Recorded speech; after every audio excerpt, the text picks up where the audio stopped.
Hey, thanks for tuning in to another episode of Yo-Yo Talk. I want to show you this tonight first. There's my little yo-yo mask. I don't think it works against COVID-19, but it will protect you from getting dates. So anyway, we've got a great guest tonight, yo-yoing legend, Dr. Popular, who will be on in a few minutes. I would encourage viewers to start typing in their questions for Doc Pop right now, so we have them ready to go when he comes on the show. Now, some shows talk about wars, the pandemic, worldwide pollution, but unlike those other talk shows, we talk about a really important subject, yo-yos. And I can assure you, if you are tuned in right now, you are a cultured and refined individual. Let's see, has anybody checked in there yet, Sean? We getting some viewers? I can't see my check-in here. We got Danny, Tim Simcoe. Tim, Simcoe, Dano, who else? We got Jim E. Jim E. All right, so we got people signing in right now. So yes, Yo-Yo Talk is a great indicator of your status in the world. If you've ever met somebody for the first time and asked them if they have watched Yo-Yo Talk, and they respond by hanging their head in shame and looking at their feet, you know at that very moment that you are an alpha and they are a beta. Try it the next time you bump into Bill Gates. You will feel much better about yourself afterwards.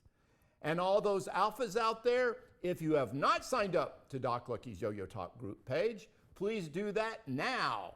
Also, we have a daily Instagram post of a very cool yo-yo every day. I guess that's a little bit redundant to daily, but we have a little bit of trivia about the yo-yo too with those Instagram posts. It's a very good way to start your morning unless you are married to a supermodel as I am. I hope you're watching the show, Jackie, trying to get a little extra credit points here. So please check that out, and you can sign up for Instagram. How do we? Oh, Doc Lucky's Yo-Yo Talk, and that's Doc, whatever you call that, the lower hyphen, Lucky's lower hyphen, underscore, yeah, Yo-Yo Talk. So reminder for all those folks out there that are worthy, that means individuals that have been involved in yo-yoing for at least 5 years and have some way contributed back to the hobby or sport. We would like you to join the group, the Academy of Yo-Yo Arts. This will be the voting pool for the inductees into the Yo-Yo Hall of Fame. So make sure you check that page out. Okay, let's jump in and check what's in our grand prize package for the pop quiz, which is at the end of the show. Sean, go on. So let's see what we have in our prize package for tonight. This, of course, is for the winner of the pop quiz at the end of this show. As always, I've got a copy of Lucky's Collector's Guide to 20th Century Yo-Yos, arguably the Bible of yo-yo collecting, unless you're arguing with me, and then it is the Bible of yo-yo collecting. I got the Immune there with an Immune yo-yo. Over here, we have a Creativity for Kids yo-yo where you make your own yo-yo. I bought that many years ago, but dang it, I didn't look at the description on it. I was buying it for a 98-year-old, and it only is good for 7 to 97. So it's in our prize package tonight. And as we move over here to the left, you'll see a Spitfire yo-yo. That, I believe, is an ad yo-yo for Fiend magazine. And underneath, you see a complete set of Fiend magazines. And look who's on the cover of that. Doing a little two-hand play there on a burnt-out old car. There is our friend Chuck Short. And as if I remember the story correctly, they made him put his black shirt on because he was distracting all the females with his six-pack. That is a true story, I'm almost positive. Here we've got an old 60s Sir Duncan top in the package. There's a couple of tops above it. And a Spectra Star yo-yo. I love those Spectra Star yo-yos, as you know. That's the 57 Chevy. I think that was probably in about the second series they released. That was from the 80s. Those sell in around the $15 to $20 range in package if you include the postage. And I always usually include the postage at these prices because you are paying it and you have to consider that in the overall cost. Here's a Big C string pack that, of course, is a Cheerio string pack from the 60s. And there is a 2004 World Yo-Yo Contest yo-yo. I've checked around to see what those were going off for auctions, and you just aren't finding them. So that's actually a pretty good one to have. I think people just hang on to theirs. It's hard to get those World Championship yo-yos. And there's an old Duncan 60s yo-yo. There is, up in the left-hand corner, moving towards it, a Star Wars yo-yo. This is a light-up yo-yo. This one is loose, but they still sell around the $10 to $12 price range. Off to the left here, we have a tin yo-yo. This is nice because it's dated 1998. These are a series of animal yo-yos. I checked. I can't find these on eBay or anywhere else being sold, so that's kind of a unique one. Probably most of you don't have one of those in your collection. So this is our package for tonight. Let's check out and see what the value of that package is. Wow, $175. Certainly something to covet. Good luck to everyone.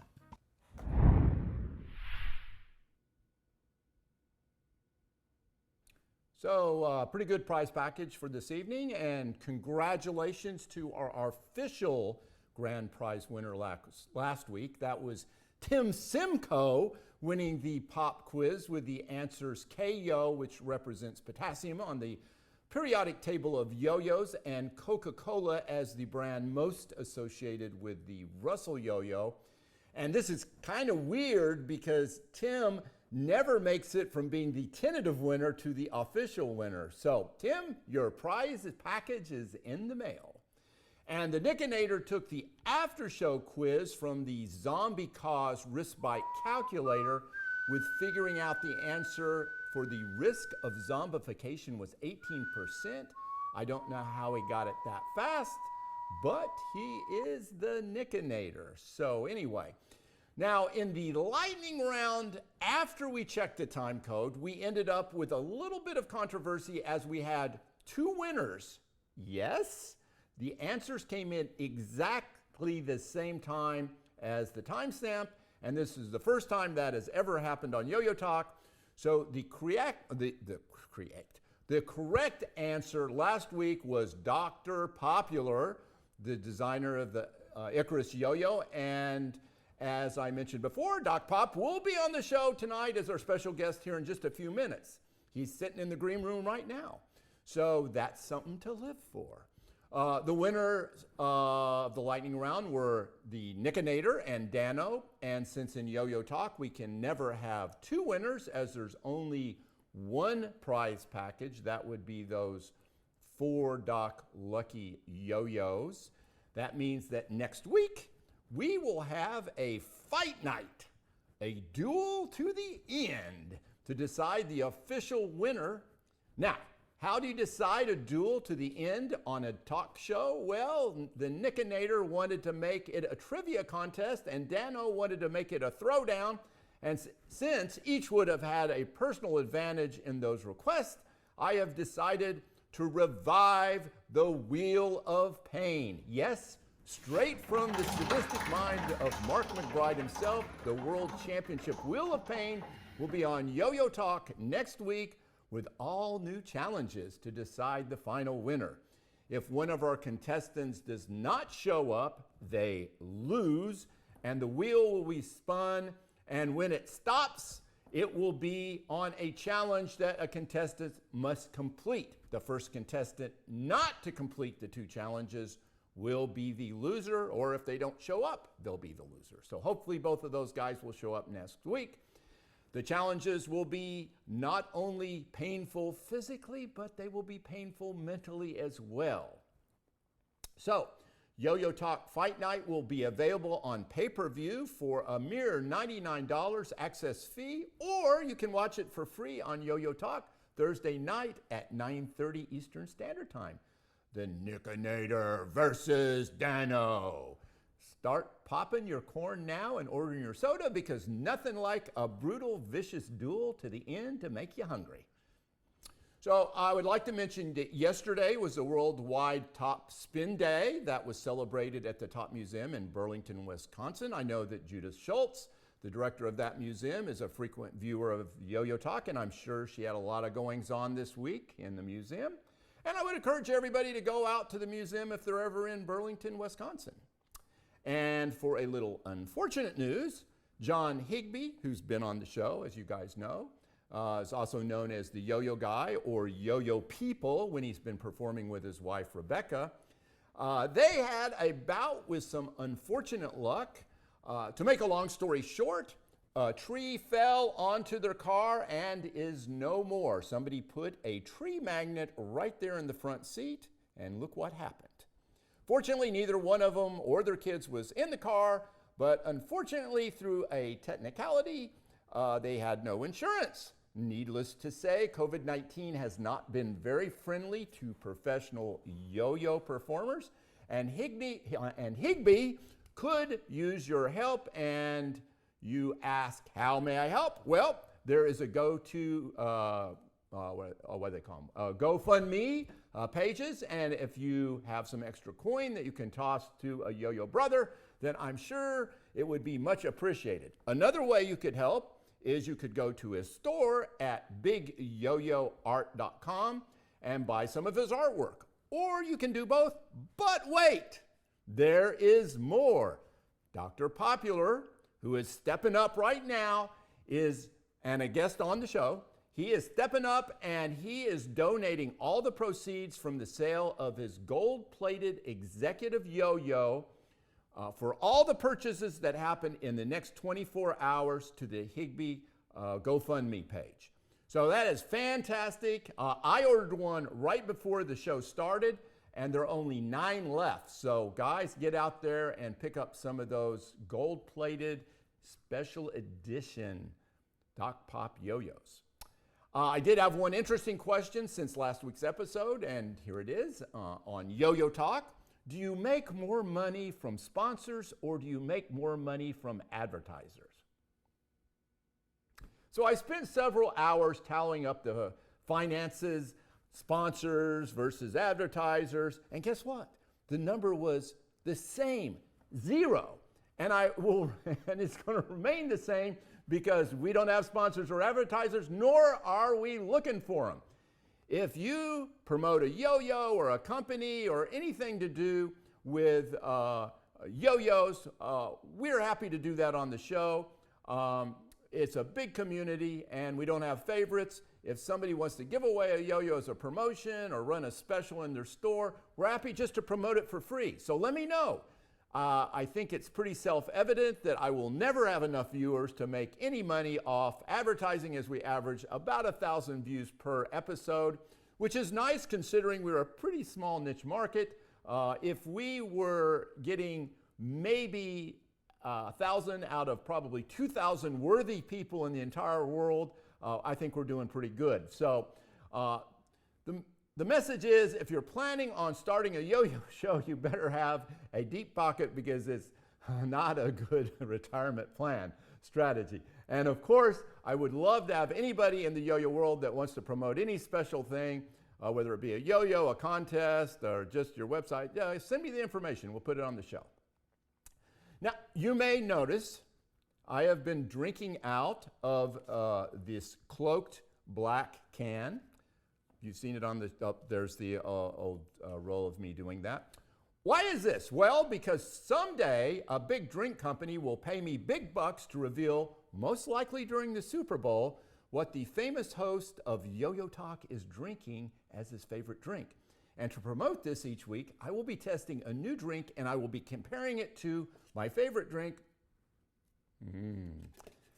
which will remain unknown until some future Super Bowl and a 7-figure contract. So tonight I will be testing this Yeo's grass jelly drink.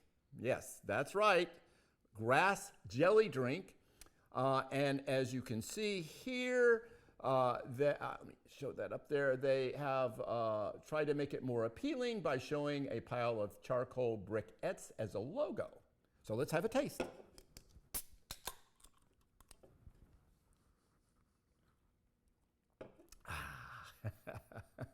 So that's a no-go, no-go, no-go, even for a seven-figure contract. Okay, it's almost time for our lightning round. Just a reminder, when we see the first correct answer come through, we will let everybody know that we have a tentative winner, but that will not be the official winner until we check the time code at the end of the show. So, Sean, let's see what we're playing for tonight in the lightning round. Okay, there it is. This is the famous periodic table of yo-yos, no longer produced. It is really collectible now. If you are somebody who have it already framed and hanging somewhere in a highly visible area in your home. And this will be a signed, numbered copy. And in addition to that, we will be sending you an autographed copy of the zine String Burn by none other than Doc Popular. He will be autographing that and sending that to you as well. So it's two really cool, unique items in this lightning round. And in keeping with the month of October being the most likely month to interact with a zombie, tonight's trivia question will be zombie related. You must type it. It is going to be a multiple choice question, so it will go quick. You only get one guess, so make sure it is a good guess in this lightning round. So take your time in considering the correct answer, but not too much time because I know the Nickinator is out there and hungry. Let's roll that. Which, according to the Zombie Cause Dictionary, is not a zombie? One guess only. A, puffer, B, gummer, C, flusher, D, fiedling, E, rogue, or F, clout. One of those is not a zombie. All you have to do is guess which one it is or know it. And if you've read the Zombie Cause Dictionary and memorized it, you will know the answer and you will be our winner of those cool items. I'm sure those answers are getting ready to come in. We got one already? Yeah, they're looking like Tim Simcoe. Tim Simcoe. Well, that means absolutely nothing based on Tim's last few times. Well, last week he did win. But he has had, I believe, 7 times where he has been the tentative winner, only to find out after the show he did not win. So right now, Tim is our tentative winner, and we'll find out after the show if that holds up when we check the time code. So it's time for our guest tonight, yo-yoing legend, musician, yo-yo designer, zine writer, trick innovator, makes card games, and more, Dr. Popular. Hey man, thanks for coming on the show. How's it going? Thank you. Thank you for having me, Lucky. It would help if I could hear you here. Just give me a second. All right, now I got you. I was just saying the show's amazing so far. I love it. Well, it's got even more amazing now that you're on. So anyway, I got to jump right in. I think there were some questions out there for you, but before we get to those questions, I know people say that you are not a doctor, nor are you popular, but I would disagree with the second part based on your viewing audience on your podcast. So what's the story behind your name? So yes, I was born Brian Roberts, and I've been going by Doc Pop or Dr. Popular for 24 years or so now. And the way I first got the name was I was working at a Barnes and Noble bookstore. I saw this beautiful woman reading Kurt Vonnegut book, or she was picking up a Kurt Vonnegut book that I just finished. I believe it was Ice 9, maybe. And I told a friend of mine that worked with me, I was like, check this out. I'm gonna go have a conversation with her about this book I just read. And I walked up behind her and kind of stood awkwardly, cleared my throat a couple times, and then just turned around and walked right back to my friend and said, that's why they call me Dr. Popular. So the name's always been this kind of ironic joke, and it's probably best for everyone involved that I don't go around harassing women in bookstores. But yeah, the name stuck.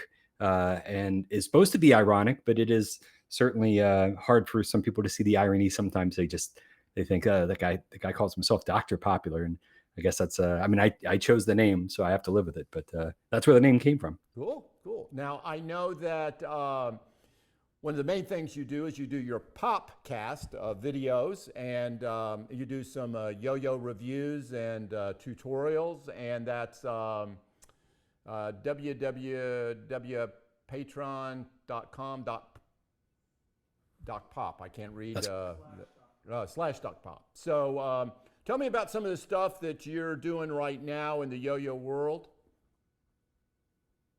Well, yeah, sure. I've got a whole bunch of things going on. It's really fun to be in yo-yoing because there's so many different ways to express yourself. Like John Higby, paints as well as yo-yos, and sometimes he paints on yo-yos.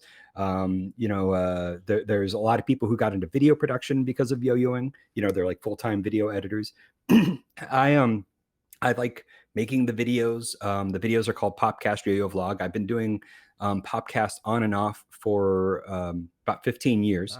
There was like a big 8-year gap, but they were like really regular. And then there was this gap, and then I kind of picked them back up when Patreon came around. And Patreon is just a way where people can help sponsor someone who's doing a project. In my case, if you kick in like $2 a month, I don't really think you get anything extra. You get discount codes on drpopular.com, but you get that special feeling of helping the show possible. I bought a nicer camera and some nicer gear because of that. Cool. And I have different levels of sponsors and things like that. So that's what the Patreon is. It's really just people kind of getting early access to the videos and helping make the videos possible.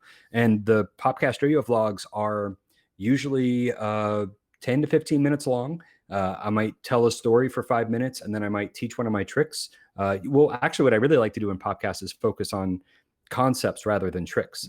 So rather than saying, here's how you do this trick, I talk more about like, here's how you do this move, and here's a whole bunch of different ways you can kind of add that or tweak it or use it as a flourish. So I think that's... The 8 years that went missing, was that like a fugue state or something? I mean, what happened there? Just I don't know. And if you do that, making videos is hard. That's all it is, I guess. Cool. Another one that I saw from Kyle Nations on the Bandolores project is this little turn throw. That could be used to kind of spit you back out into another.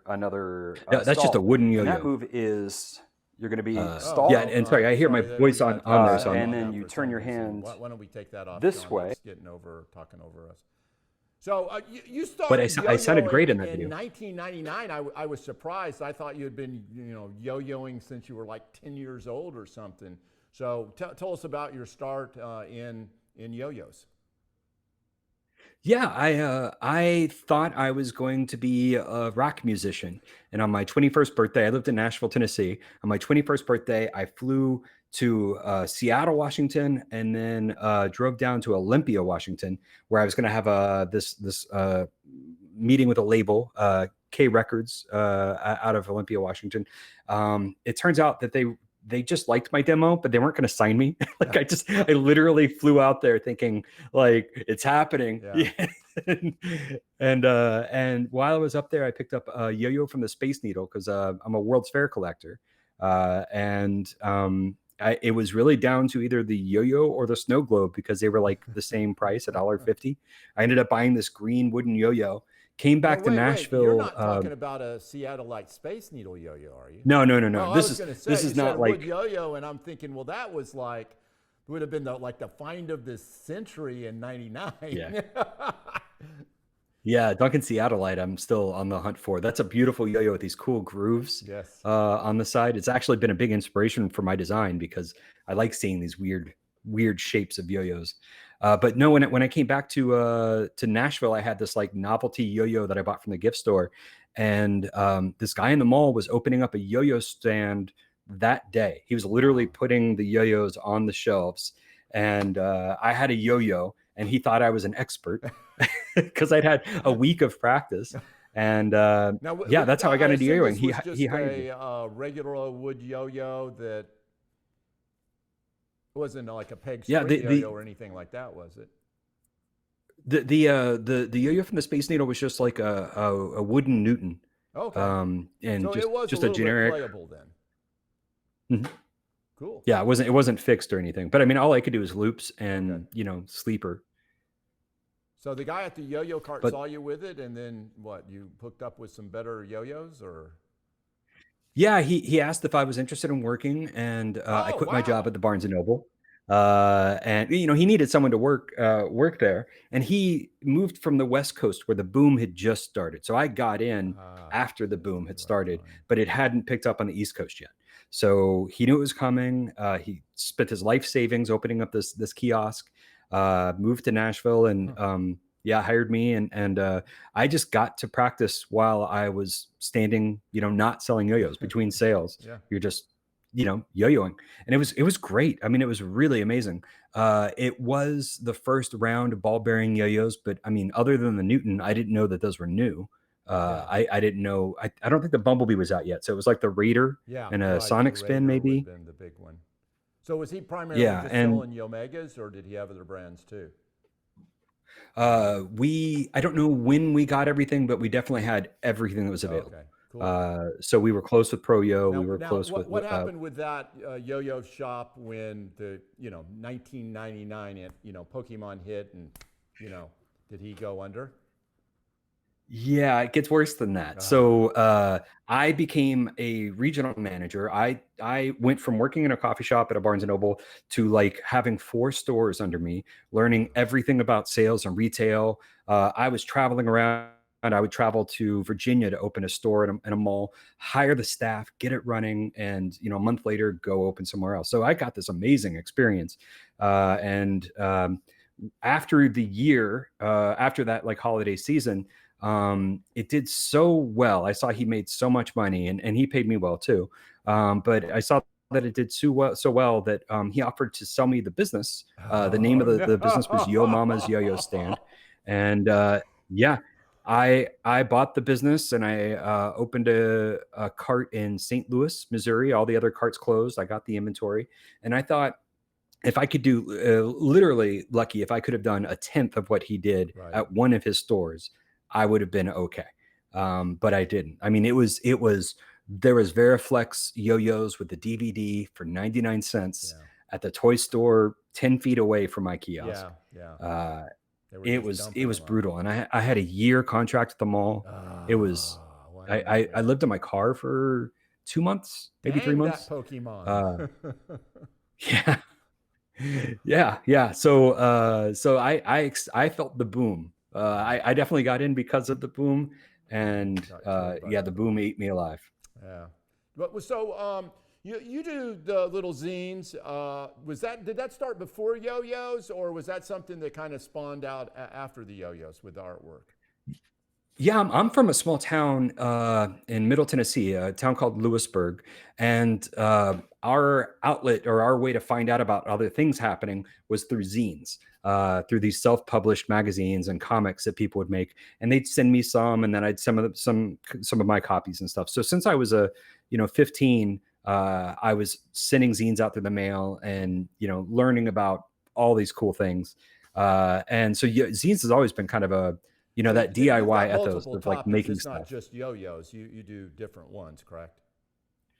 Yeah. So I didn't actually make my first yo-yo zine until this year, and that's the string burn zine that you showed earlier.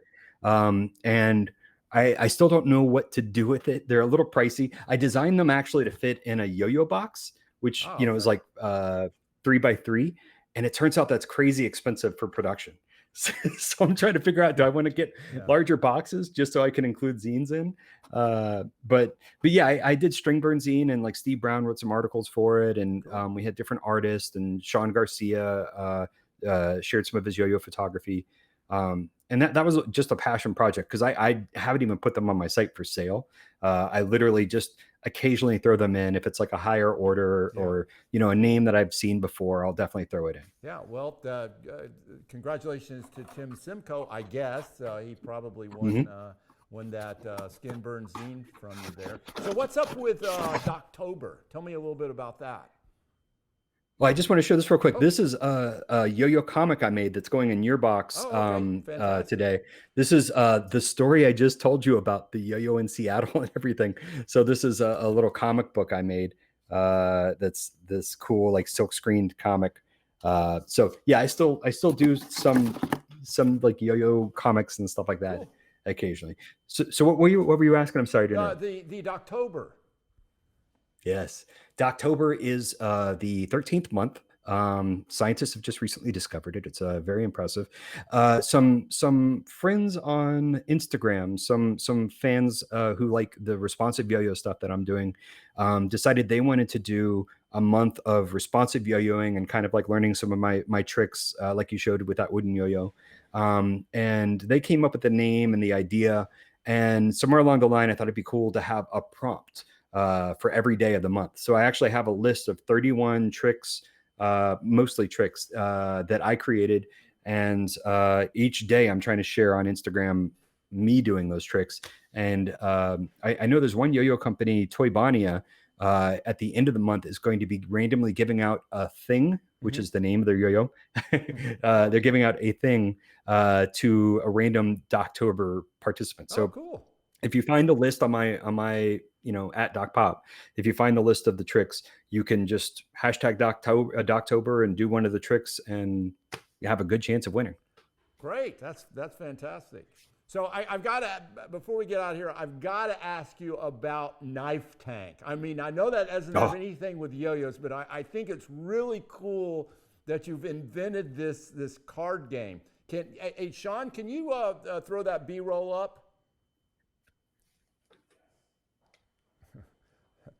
Sean's trying to find a buzzing sound in the background of the studio, and so tell me a little bit about Knife Tank, how it got started, and it looks like a really cool game of cards.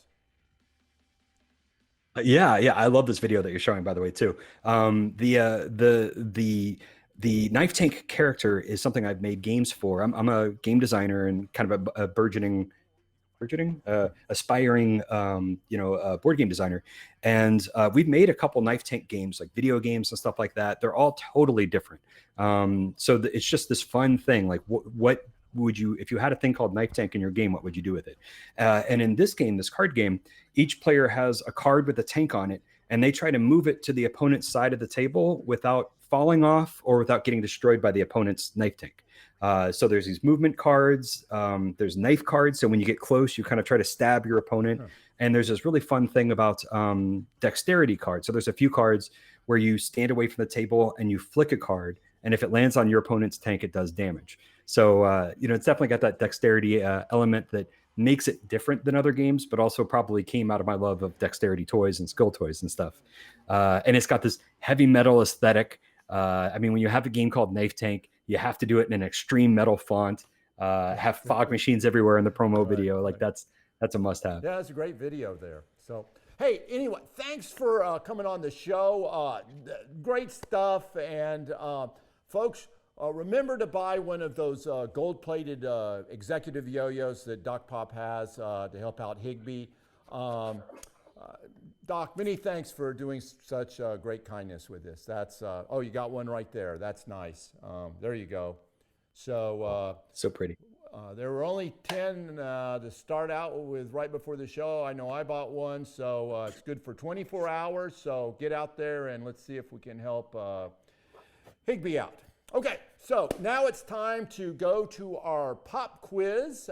Just a reminder, the winner of the pop quiz is by answering 2 questions correctly in the same comment section. That makes you our tentative winner. We won't be able to give you our official winner until after the show, and we look at the timeline, tentative winners. And official winners often, sadly, are not the same. And if that happens to you, you have been SIM-code. So let's see. We've already seen what we're playing for tonight. So let's roll the pop quiz there, Sean.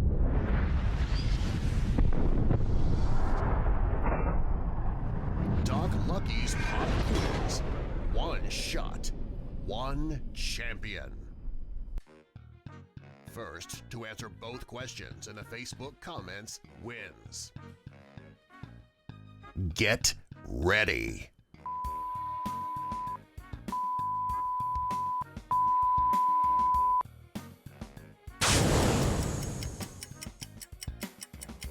Name one of the two colors of the initial release of the Duncan Freehand MG, and what company made the concave bearings? All right. If you're a yo-yoer and were yo-yoing back in the day, you should know those answers. They should be right on the tip of your tongue. Otherwise, the Nickinator is in there typing away madly at his computer, looking those things up, I'm sure. So name one of the two colors of the initial release of the Duncan Freehand MG. You can see I've turned that into a black and white image, so you can't tell by looking at it. And what company made the... Oh, we already have a tentative winner. And who is our tentative winner, Sean? I'm about to butcher this. Uh-oh. He's going to throw out a name. He's going to have trouble. Ed Ed? Hamkook? Hamkook? Haponik. Haponik, Sean says. So congratulations. You are our tentative winner, Ed. We will let you know in a few minutes after the show is over who the official winner is once we've had a chance to check the time codes. Next Thursday night is fight night, and the Nickinator will go mano to determine who is the winner of last week's lightning round. We will be using the Wheel of Pain to make the decision, and this is a must-watch show. Also, next week we will be having Brian Jardin and Noel on for this show. These guys are yo-yo professionals. They've been working at the Duncan cart at Disney Springs for a long time. Cart's been there for 7 years, and sadly, it is a casualty of COVID-19. It will be no more as of November 1st. These guys are going to reminisce a little bit about what it was like to work at the yo-yo cart and what is the kind of the future for brick and mortar sales in the yo-yo world. So don't forget to contribute to the Higbee Go Fund Me webpage and check out all of Doc Pop's links and buy one of those gold-plated Doc Pop executive yo-yos. What's that? They will be in the comments. All those Doc Pop links will be in the comments section after the show. And make sure you sign up for the Doc Lucky's Yo-Yo Talk page. And if you are worthy, sign up for the Academy of Yo-Yo Arts. This is Doc Lucky signing off. And remember, you can never have too many yo-yos. See y'all next week.